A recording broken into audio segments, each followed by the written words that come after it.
Sit down. Don't talk. Just listen. Can you feel that?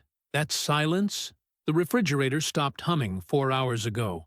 The little 4G icon on your phone vanished 2 hours ago. Now, the only sound you hear is the blood pounding in your ears and the sound of shattering glass from the street below. You're sweating. It's not just the heat. It's the realization that the air conditioning isn't coming back on. You are sitting in a concrete box that is rapidly turning into an oven. And here is your problem. You are still waiting for the power company to pick up the phone. You are worried that the expensive ice cream in the freezer is going to melt. Meanwhile, 3 floors down, your neighbor, the quiet one, is realizing he doesn't have enough food for his dog, and he's starting to remember that you look well-fed. If you don't kill the person you were yesterday in the next 10 seconds, you are just a calorie stockpile for someone who adapted faster than you. The invisible enemy. Stop looking out the window. The enemy isn't out there yet. It's inside. It's between your ears. It's called normalcy bias. It is the fatal, optimistic stupidity of the human brain that whispers, "Sit tight, someone will fix this." That voice is a liar. That voice is going to get you killed. Normalcy bias is what keeps you polite when you should be feral. It's what makes you stand in line at the gas station to be robbed instead of filling your bathtub with water. It convinces you to act civilized in a world that just became wild. You need to understand one thing. The system is not paused. It is gone.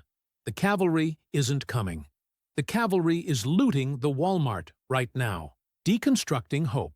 Let's talk about your plans. Because your plans are suicide notes written in crayon. Myth 1. I'll get in my car and drive to the country. Wrong. You will die in a 500-kilometer steel parking lot. Your SUV is not an escape pod. It is a coffin on wheels that runs out of gas in 2 hours. You are trapping yourself in a glass cage surrounded by desperate people. Stay put. Myth 2. I have a gun. I am the predator. No. You are a loot drop. You are Amazon Prime for the cartels. If you walk out onto your balcony with that rifle you fired twice at a range, you are just advertising your inventory. A gun without tactical training is just a donation to the man who actually knows how to use one. Myth 3. I need to ration my water immediately. This is the stupidest way to die. You have a full canteen, but you're headache blind and making bad decisions because you're saving it for later. A dehydrated corpse with a full water bottle is useless. Your brain needs fluid to process threats. Drink what you have. A living man with thirst can still walk. A dead man with water is just a juice box for the rats. Forget the tactical gear you saw on Instagram. That stuff is for fantasies. We are going to survive with the garbage in your kitchen drawers. We are going to use physics, biology, and the sheer ugliness of reality. Here is the methodology. Pay attention. Step 1. Operation Grey Ghost. Your goal is not to defend your castle. Your goal is to make your castle look like it's already been sacked. If a predator looks at your house, his brain is scanning for value. If he sees a neat lawn and closed curtains, he thinks, resources. We need to hack his brain. We need to look like a waste of time. Take your trash. Dump it on the front porch. Take a rock. Smash one of your own windows. Carefully. Leave the front door slightly ajar, but barricade it heavily from the inside. Scatter papers in the hallway visible from the street. It's called social camouflage. Be the broccoli on the plate. Make them skip you to eat the steak next door. Step 2. The plastic throne protocol. The water stopped. That means the sewers stopped. If you keep using the toilet, you are building a bioweapon in your bathroom. The moment the flush fails, seal the bowl. Duct tape it shut. Get your 100-liter trash bags. These are your new toilets. You do your business in the bag, you seal it with the silver tape, and you move it to a quarantine zone. Why? Because poop has invisible monsters called bacteria. In a grid-down scenario, dysentery kills more people than bullets. If you don't respect the microbiology of your own waste, you will shit yourself to death before the food runs out. Step 3. Guerrilla hydration. You're thirsty. The tap is dry. Go to your water heater. There are 40 gallons of drinkable water sitting in that tank. Drain it. Go to the toilet. Not the bowl. The tank behind it. That is clean water.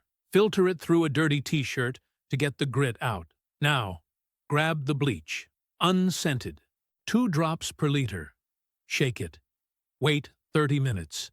This is chemistry. The bleach is a nuclear bomb for the microorganisms in that water. It explodes their cell walls, but you have to give it time to work.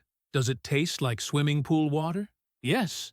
Do you want to be a gourmet corpse? Or do you want to see tomorrow? Drink it. Step 4. Radio silence. Night is coming, and the darkness is not your friend, but light is your enemy. Cover every window with heavy blankets or black trash bags. If you light a single candle in a dark city, you are signaling your position to everyone within 3 miles. It's like setting off a flare that says, "I have matches and probably food." And for the love of God, do not cook bacon. Do not cook anything that smells good. Thermodynamics is a snitch. Heat rises, wind carries particles. The smell of frying fat travels faster than sound. Eat your beans cold. Eat the dog food if you have to. It's protein, fat, and it's effectively pre-digested. Swallow your pride. It tastes better than starvation. I know, you're tired. You smell like sweat and bleach. Your mouth tastes like copper. The floorboards are creaking, and every sound makes your heart hammer against your ribs like a trapped bird. You want to cry. You want to call your mom. Good. That fear is the only thing keeping you alive. The civilization you lived in yesterday was a thin layer of varnish. It peeled off. You spent 40 hours a week in an office to pay for an apartment you can't defend, to store food you can't cook. That life is over. You are not a CEO anymore. You are not an accountant. You are a biological machine designed to persist. The closing survival isn't heroic. It isn't a movie poster. Survival is shivering in the dark, eating cold cat food, and smelling your own filth, waiting for the sun to rise. It's not about winning. It's about refusing to die. Be a cockroach. They outlived the dinosaurs. You just have to outlive the guy next door. The sun is coming up in a few hours. Stand up.